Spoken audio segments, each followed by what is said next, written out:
Perkenalkan, nama saya Agustina Ella, NIM 1910416841, kelas pagi A1, jurusan Manajemen, mata kuliah Manajemen Operasi 2, dosen Adi Mursalin SEMM, hari tanggal Senin tanggal 3 Mei 2021. Studi kasus 1. Diketahui masalah penugasan produksi kue perusahaan Sikoko, yang mana dibantu oleh 4 karyawan diantaranya Paijo, Paijah, Wanto, dan Wanti, yang akan diberdayakan di bagian adonan memasak, memotong, membentuk, dan mengemas, dengan rincian upah per hari yaitu Rp1.000. Dapat kita lihat di tabel yang pertama, tentukan pengalokasian optimal pengerjaan ke karyawan agar diperoleh upah paling murah. Diselesaikan masalah penugasan di atas menggunakan metode Hungarian. Langkah 1, mencari biaya terkecil untuk setiap baris, kemudian menggunakannya untuk mengurangi semua biaya yang ada pada baris yang sama. Dengan langkah ini, maka diperoleh hasil. Tabel sebelum dapat kita lihat dan tabel sesudah. Di sini kita dapat membandingkan suatu tabel. Langkah kedua, memastikan semua baris dan kolom sudah memiliki nilai 0. Dan ternyata kolom 3 belum memiliki nilai 0. Dengan demikian perlu dicari lagi nilai terkecil pada kolom tersebut untuk selanjutnya digunakan untuk mengurangi semua nilai yang ada pada kolom tersebut. Dengan langkah ini maka diperoleh hasil. Kita lihat pada tabel sebelum dan kita bandingkan dengan tabel sesudah. Langkah ketiga, memastikan atau mengecek lagi tabel penugasan. Apakah sudah memiliki nilai 0 yang sesuai dengan jumlah sumber daya yang juga menempati dengan jumlah barisnya. Kita dapat melihat dari tabel dari langkah yang nomor 3. Dan kita lanjut ke langkah yang nomor 4. Karena belum optimal, maka langkah selanjutnya adalah menarik garis yang terhubung dengan 2 buah nilai 0, seperti yang diperhatikan pada tabel di atas. Langkah yang kelima, perhatikan nilai-nilai yang belum terkena garis. Pilih nilai yang paling terkecil. Dari tabel di atas adalah nilai 10. Kemudian nilai 10 tersebut dipergunakan untuk mengurangi nilai-nilai lain yang belum terkena garis dan menggunakan untuk menambah nilai-nilai yang terkena garis ganda. Dengan langkah ini maka diperoleh hasil. Kita dapat melihat pada tabel. Selanjutnya langkah yang keenam. Apakah sudah ditemukan nilai 0 atau sebanyak sumber daya yang juga nilai dari jumlah barisnya? Mulai baris yang hanya memiliki 1 0, dan ternyata tabel penugasan di atas sudah berhasil ditemukan 4 nilai 0.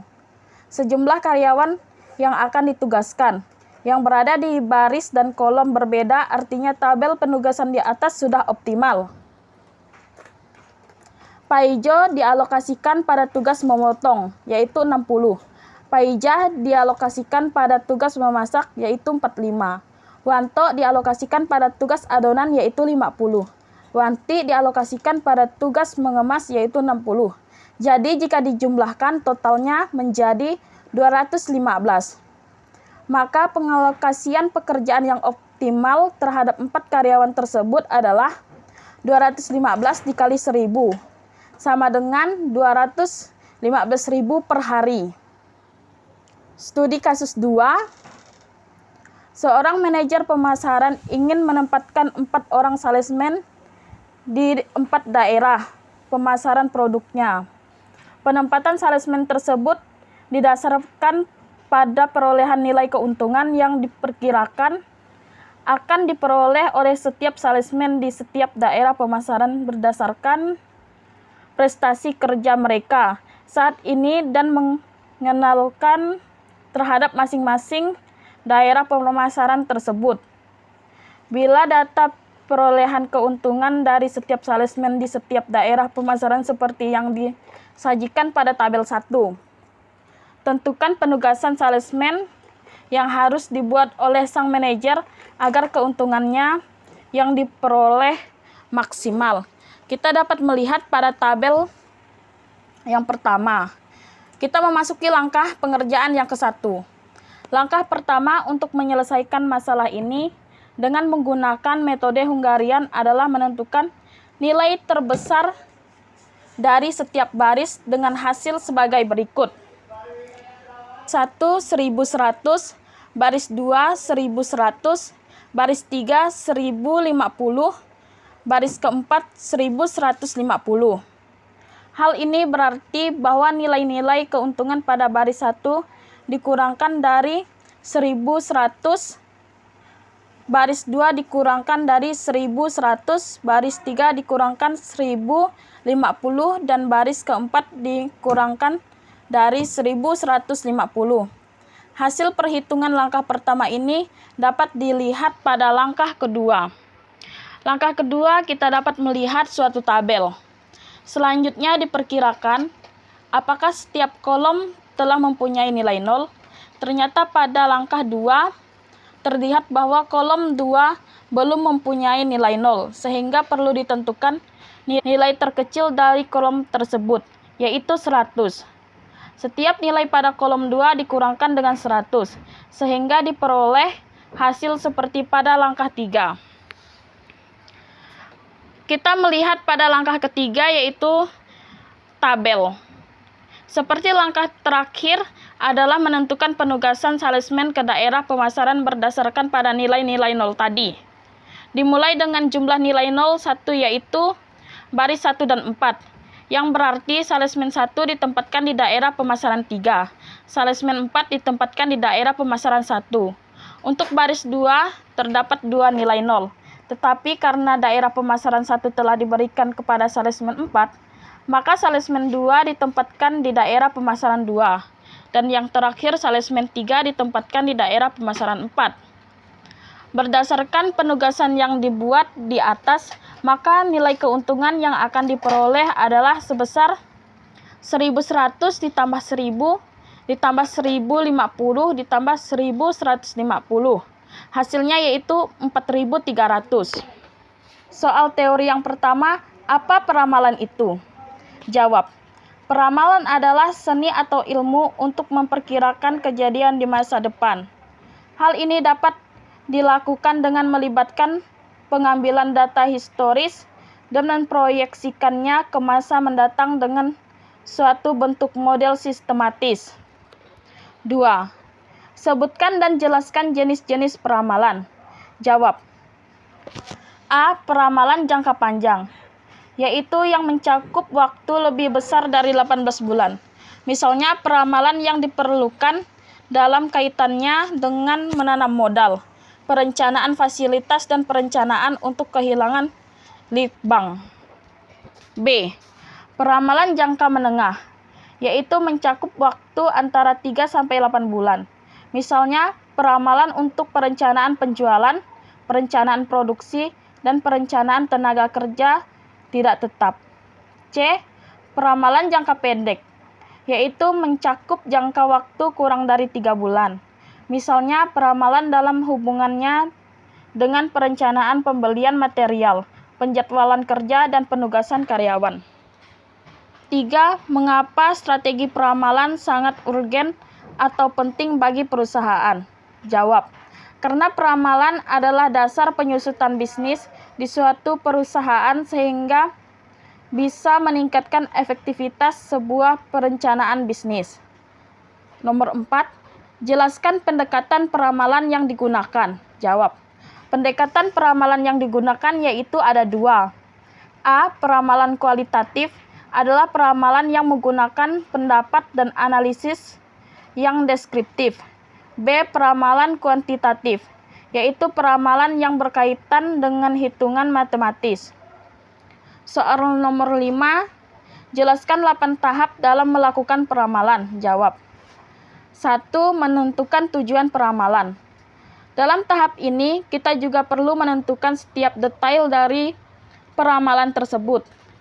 Contoh, jenis produk, unit yang diperlakukan, beberapa kotak atau unit, dan jangka waktu misalnya mingguan, bulanan, dan tahunan.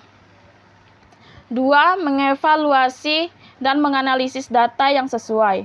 Langkah ini melibatkan identifikasi data apa yang diperlukan dan data apa saja yang tersedia.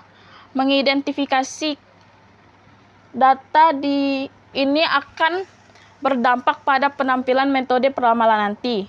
Misalnya, jika kita ingin meramalkan jumlah penjualan pada suatu produk baru, mungkin kita tidak memiliki data historis penjualan sehingga membatasi kita untuk menggunakan metode peramalan yang bersifat kuantitatif. 3. Memilih dan menguji metode peramalan. Setelah data dievaluasi, langkah selanjutnya adalah memilih dan menentukan modal atau metode peramalan yang tepat. Umumnya, metode peramalan yang dipilih adalah metode yang telah mempertimbangkan faktor-faktor seperti biaya dan kemudahan penggunaannya. 4. Menghasilkan peramalan. Setelah menentukan metode atau model forecast atau peramalan mana yang akan kita gunakan, selanjutnya adalah menghasilkan peramalan yang kita butuhkan. 5.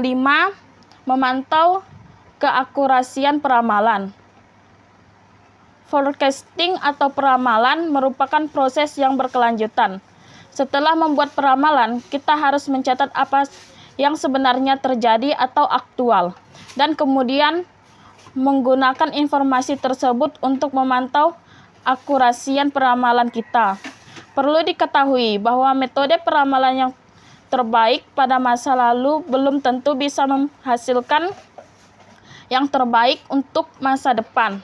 Oleh karena itu, kita harus selalu bersiap-siap untuk merevisi metode peramalan kita seiring dengan perubahan data kita.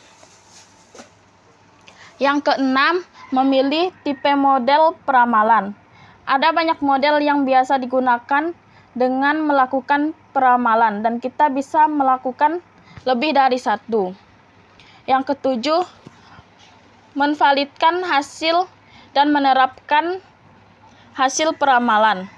Kita bisa melakukan beberapa penyesuaian kembali terhadap hasil peramalan kita untuk mengantisipasi faktor X yang tidak terdeteksi oleh model peramalan yang telah dipilih.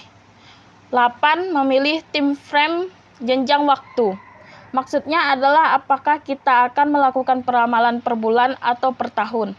Sebaiknya Anda melakukan lebih dari satu time frame. Sekian dari video saya ucapkan terima kasih.